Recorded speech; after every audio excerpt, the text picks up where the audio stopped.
चौरे साहेब पत्रकार आपलं देखील या ठिकाणी हार्दिक स्वागत. त्याचबरोबर दिलीपजी शिंदे सर आपलं देखील या ठिकाणी हार्दिक स्वागत. सोने प्रेस क्लब सर्व सदस्य पदाधिकारी सर्वांचं महात्मा फुले बालसंगोपन केंद्रातील सर्व निराधार विद्यार्थ्यांच्या वतीने हार्दिक स्वागत करतो. तर आजच्या कार्यक्रमाचे अध्यक्ष येळवटी नाना यांनी शुक्रवारची विनंती करतो. सर्व पत्रकारांच्या वतीनं आई घोडेश्वरी माताच्या कृपेने घोडेगावकरांच्या आशीर्वादाने सहकार्याने बालसंगोपन केंद्राची सुरुवात केलेली आहे. त्या बालसंगोपन केंद्रांतर्गत भटक्या मुक्ताचे मुलं असतील, अनाथ असतील, निराधार असतील, एकपल्ले असतील, ज्या मुलांना कोणाचा सहारा नाही अशा मुलांसाठी शिक्षण, पालनपोषण, जेवण, राहण्याची सोय सर्व काही आपल्या सर्वांच्या सहकार्यातून सर्वांच्या पाठबळातून या ठिकाणी चालू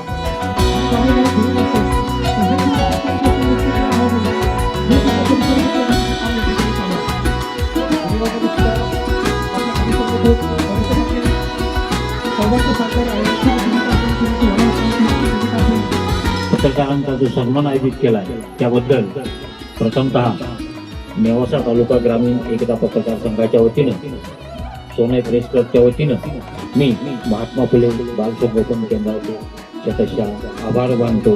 धन्यवाद देतो.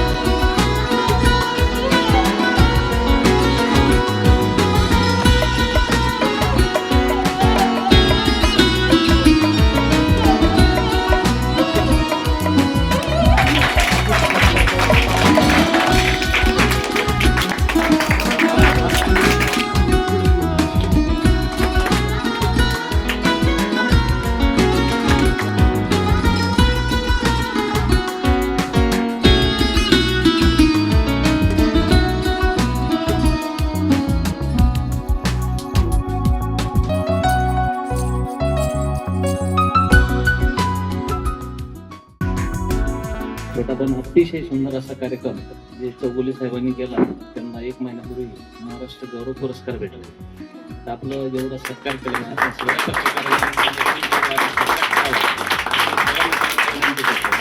असं कार्यक्रमांच्या आयुष्यातून फार महत्वाचं. मोठे तर कोणी स्वीकारतो, पण एवढी व्यक्ती ज्याच्यासाठी करतो तिथं आपला गौरव होतो हेच लय झालं. तेव्हा आपण सगळेच मिळून त्यांचा गौरव केला पाहिजे. तर सगळ्याला विनंती एकदा या सगळे एक कंबाईन फोटो घेऊ.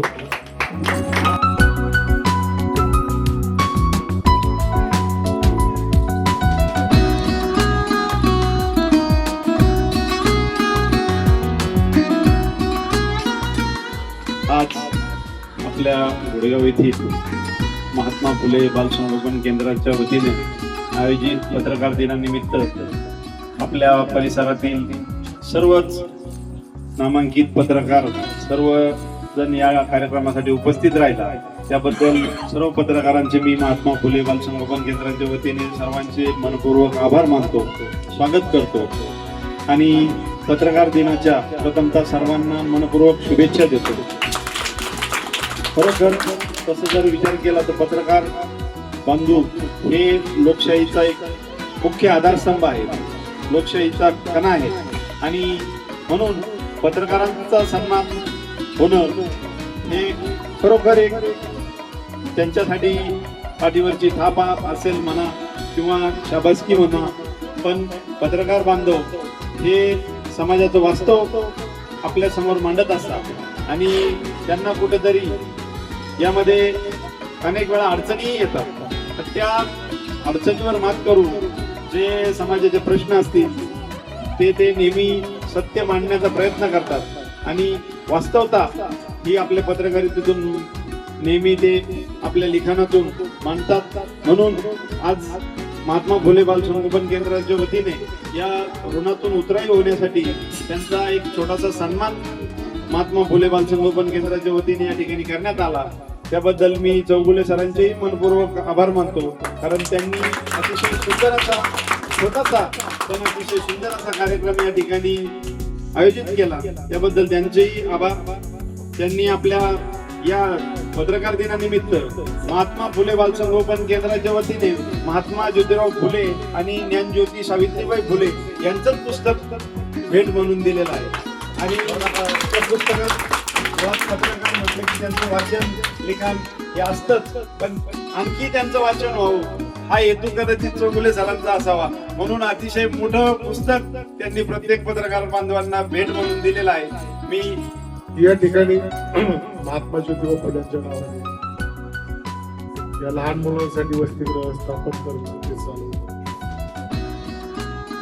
हे काय इतकं सोपं काम नाही. या ठिकाणी त्यांच्या ऑफिसमध्ये फिरून पाहताना बाबासाहेब आंबेडकरांची जी उद्देशिका आहे ती उद्देशिका पाहून अतिशय मनाला आनंद वाटला. त्या शाळेतली मुलं अतिशय लहान आहेत, परंतु मी असा वैयक्तिक अनुभव घेतला की लहान मुलांच्या मनावर एखादी गोष्ट जर चांगली गोष्ट जर पडली तर त्याच्यात ते आयुष्यभर लक्षात राहतं. म्हणून शिका, संघटित व्हा आणि संघर्ष करा हे बाबासाहेबांनी जे शब्द वापरले ते अतिशय लागतो लक्षात.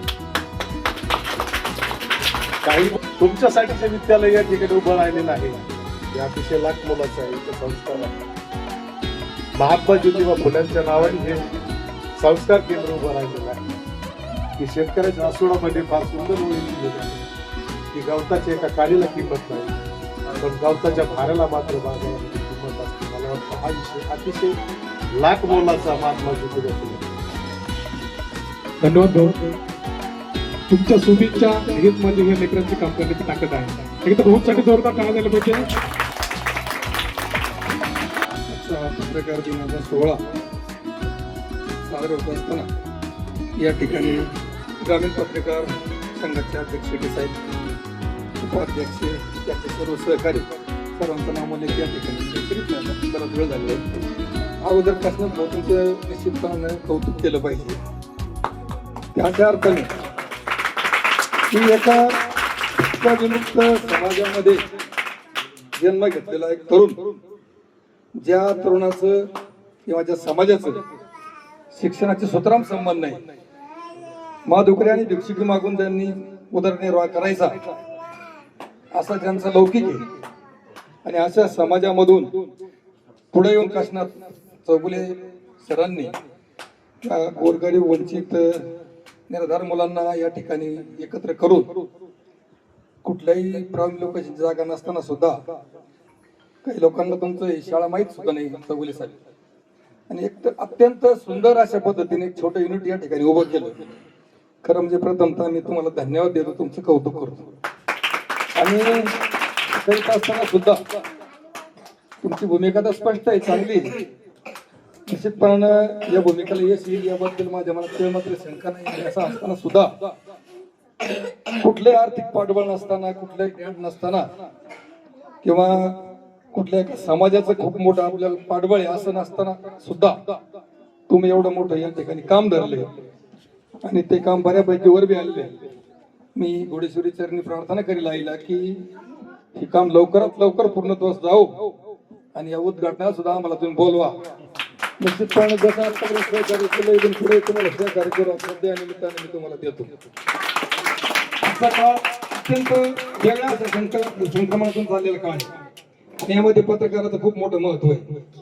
आज आपण डिजिटल जर समजा पत्रकारिता घेतली किंवा प्रिंट मीडियाची जर घेतली तर अशी अवस्था आहे की उद्या आपल्याला वाटण ती बातमी येईल का नाही अशी परिस्थिती निर्माण झालेली आहे. कारण ही बलाढ्य मंडळी आज खरं म्हणजे प्रत्येक ठिकाणी इतकी ताकद लावलेली आहे की आपल्याला जे पाहिजे तेच छापून आणतात. आणि अशा अवस्थेमध्ये तुम्ही ग्रामीण भागातून येऊन समाजाच्या प्रश्नाला हात घालता. प्रसंगी ज्या ठिकाणी अन्याय असेल त्या ठिकाणी तुमची लेखणी तळपते. आणि हे करीत असताना कोणाच्याही पुढाऱ्याच्या किंवा कुठल्याही एखाद्या मोठ्या संस्थेच्या म्हणा किंवा कसं याच्या वळचणी उभा राहता. आम्ही समाजासाठी लढतोय हा हेतू डोळ्यासमोर तुम्ही जे काम करता हे काम अत्यंत महत्वाचं आहे. या पत्रकार दिनाच्या निमित्तानं मी तुम्हाला शतशः या निमित्ताने अभिनंदन तुमचं करतो, तुमचे आभार मानतो. आज या कार्यक्रमात